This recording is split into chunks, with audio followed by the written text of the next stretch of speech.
Hello everyone. हम में से कितने लोग समझते हैं कि हम समझदार हैं? All okay okay okay right. अच्छा, हम में से कितने लोग समझते हैं कि हमारे में समझ कम है और हमें बहुत कुछ सीखना और समझना बाकी है? No one? Anybody? No one? Okay right. मैं ऐसा समझता हूँ कि मैं समझदार नहीं हूँ, क्योंकि मुझे हमेशा ही यह लगता है कि मुझे बहुत सारी बातें नहीं आती और मुझे बहुत कुछ सीखना बाकी है। जब हम किन्हीं नए लोगों से मिलते हैं या कोई नई घटना होती है, तो उनसे या उस पर्टिकुलर इंसिडेंट से मुझे लगता है कि मुझे बहुत कुछ सीखना बाकी है।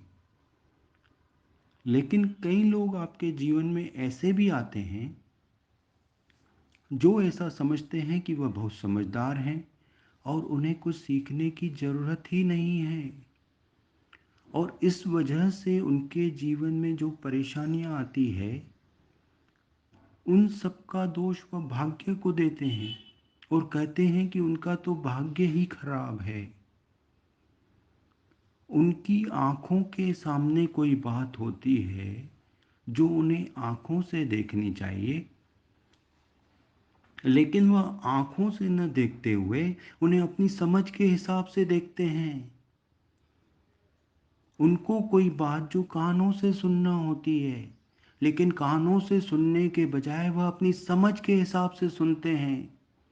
मतलब वह आँखों और कानों का काम आँखों और कानों से न लेकर किसी और से लेते हैं और कहने की ज़रूरत नहीं है कि उनके परिणाम कैसे होते होंगे।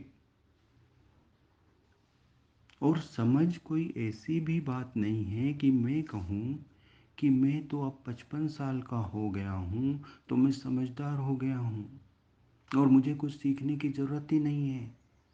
वरन मुझे तो ऐसा लगता है कि हमें अब बहुत कुछ सीखने की ज़रूरत है, क्योंकि आपको जितनी बातें पता थी अब वह सब वक्त के साथ बदल गई है।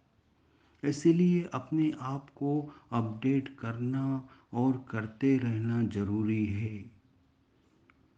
हम सभी के जीवन में ऐसे लोग जरूर आए होंगे जो अपना खुद का अच्छा बुरा भी नहीं समझते और इसी वजह से हमेशा अपना नुकसान करते हैं। इसीलिए हमें हमेशा सीखने के लिए तत्पर रहना चाहिए और अपने जीवन को आसान बनाना चाहिए।